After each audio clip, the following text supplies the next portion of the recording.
Yeah, it's awesome. So that's the Pope we're going to go past. There you go. They don't bother me here, so that's cool. I'm a tourist anyways.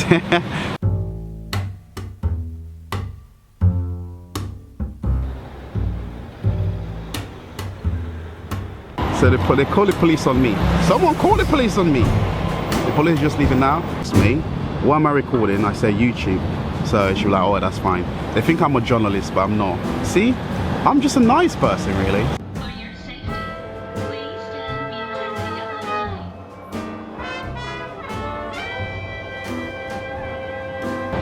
line. This video was not planned at all. And yeah, what can I say, man? The title is quite disturbing, isn't it? Yes, it is true. And the US has put aside 1.6 billion American dollars just to spread anti-China propaganda stuff out there. So I say brace yourself, right? For someone that currently live in China, but of course right now I am in Japan, you know, I'm creating my series Beyond Borders. Do you know what? I feel like this is going to get worse for China, and I'm not going to stop talking, and I'm going to show you things. I have nothing against Japan, and all I have about Japan is pure respect, and this country is totally different towards China.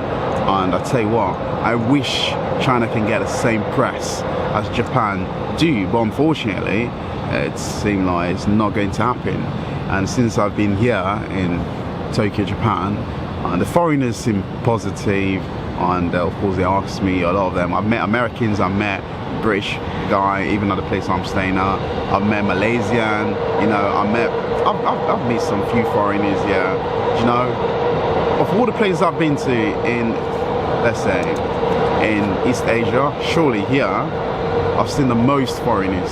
It's a foreigner-centric sort of place, you know. Oh my God. I apologize, the background noise a little bit, my bad.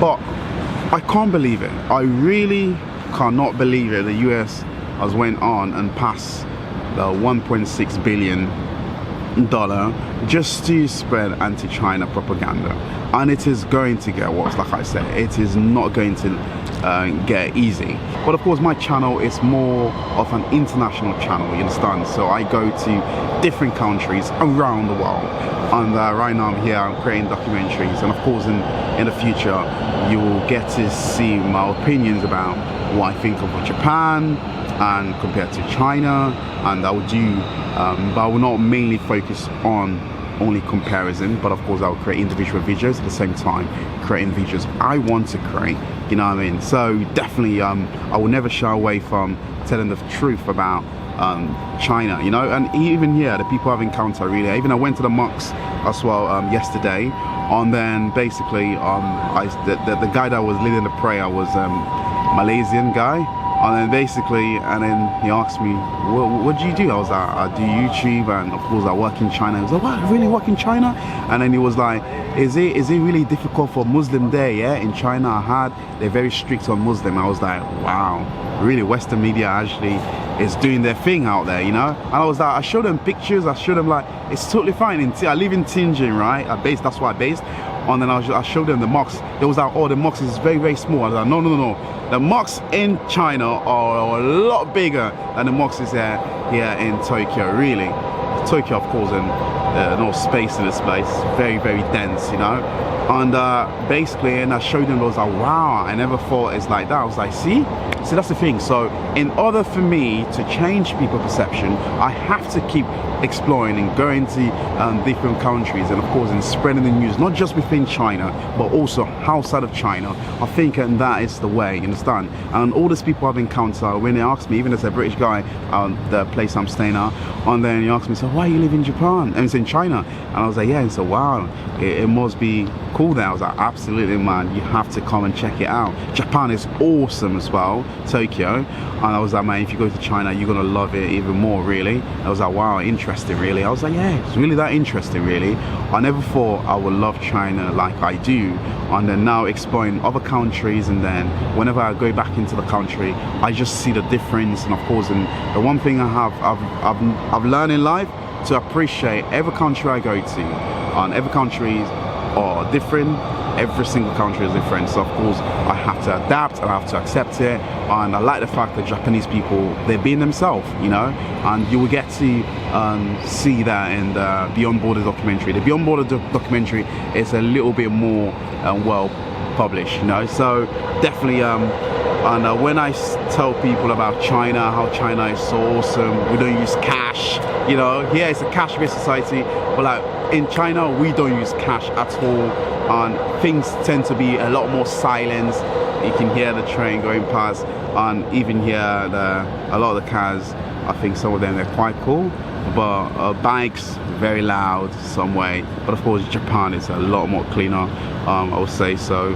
But of course then you tend to see trash, rubbish somewhere laying around, but they tend to come and clean it very swiftly. I don't want to ruin the future episode, but anyways, I am going to look at, I'm just going to read an article basically, and this is so fact, really, I cannot believe it. So the article says about the United States. So the House passes, it's so insane, the House passes 1.6 billion to deliver anti-China propaganda overseas.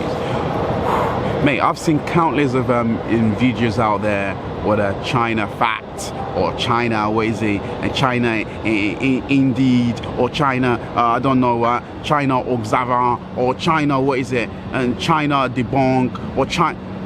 There's countless of China, and when you look at the IP address, you can trace them all from the United States. And when you look at their about page, they don't have any contacts, because they know, you know for sure, they are being sponsored by the United States, and that's fact. And then for me, I'm not afraid to say things like this, because I am not working for the Chinese government. I'm an independent content creator, you understand?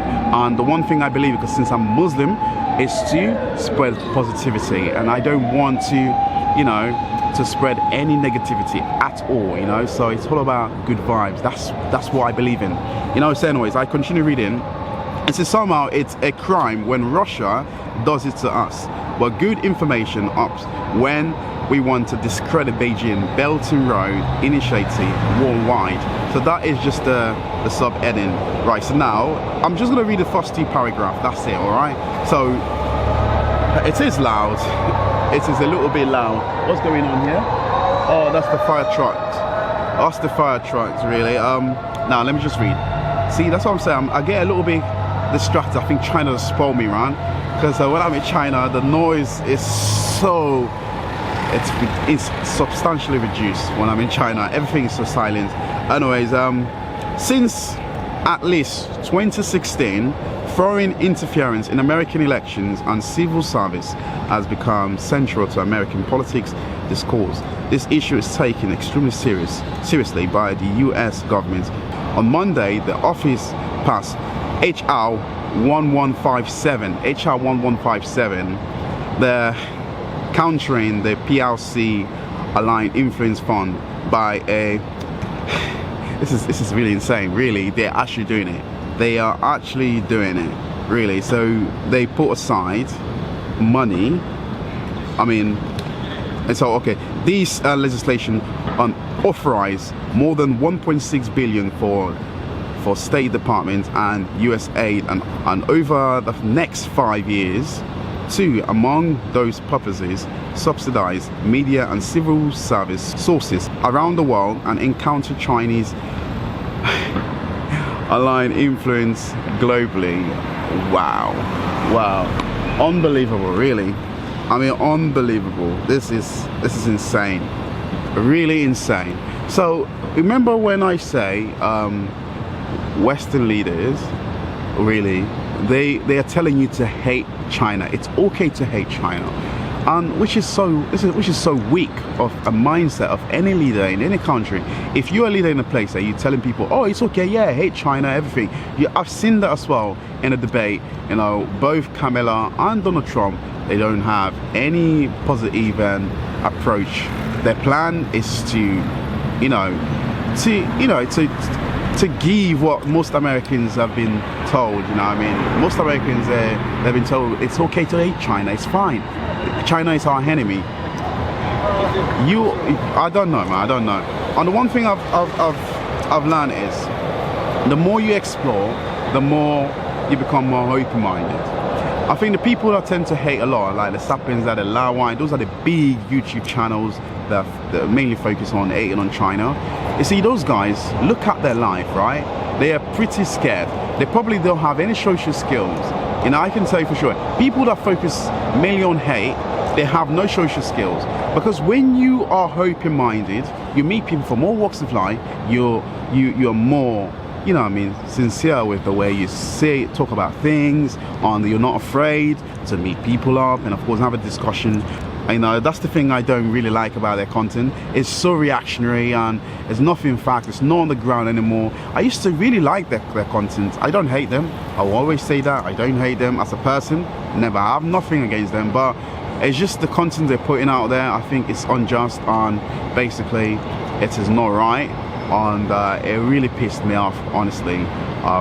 Yeah, so definitely I can't wait to share, you know, my experience so far from Shanghai to here to what is it, to Japan, Tokyo.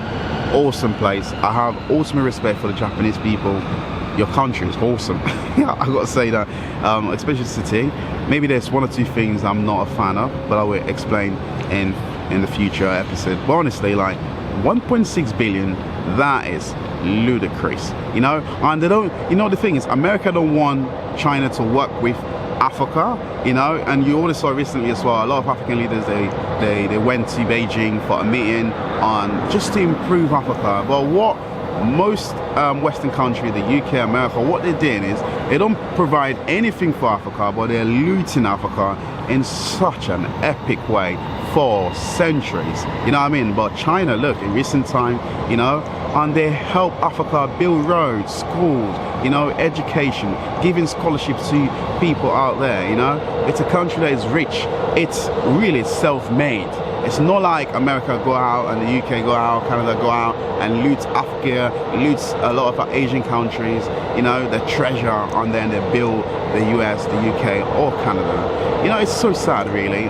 It's really sad. It's really sad what the Chinese people are facing, because the Chinese people I've ever known, I've ever met, I've ever interacted with, they are just purely nice. I stumbled into a Chinese viewer here, and it was like, May, thank you so much. He's actually from Hong Kong, and it was like, thank you so much, right? I appreciate what you're doing for China. You're spreading the good news, you know, and which is amazing. That's what I do. Really, I don't focus on negativity, I focus on positivity. If you meet me in real life, I am cooler in person than on camera, really. But I'm both. I'm cool. I'm a cool guy, you know. I interact with people from all cultural background. I don't care if you're black, white, Asian, purple, brown, pink, or what religion you believe in. I am very tolerant. I'm very open, you know. I have respect for people. That's who I am. I'm a nice guy. I think it's easier for me to be nice, you know. So definitely, I'm privileged. I'm honored. Alhamdulillah, that I get this opportunity to explore so many places around the world and to tell factual things. So yeah, it's awesome. So that's the Pope we're going to go past. There you go. They don't bother me here, so that's cool. I'm a tourist anyways. So it's fantastic. Japan love, China love, America, I don't know what is the American leader. Don't get me wrong, I love American people. I love interacting with Americans. Absolutely, I have no problem with that, you know. In fact, I am more drawn to American in terms of interaction than British people. Americans are a lot more open-minded in terms of, like, when, especially the ones that they're out there traveling, the ones I get to meet, those ones are a lot more fun. They're more, you know, adventurous, you know. I have a lot of things in common. Look, my style alone is American style, you know. A lot of people mistake me. They think I'm a black American, but no, I'm not. You know what I mean? I'm not. You know, I'm from the UK, boy, represent, you know, even though, like, the UK, yeah. So they call the police on me. Someone call the police on me. The police just leaving now. Alright, it's alright, it's cool. They're just curious. The police lady was quite cool. She's like, oh, she's just got called, what am I taking? Because my camera looked professional, so it drew a lot of people. Even this thing also happened to me as well in China, so the police has left now. Anyways, it's cool. For me, I got nothing, you know, I have to say about Japan. It's cool. They just want to make sure everyone is safe here. No problem. It's not because I'm black, no. They think I'm a journalist, but I'm not. See, I'm just a nice person, really. So that's it.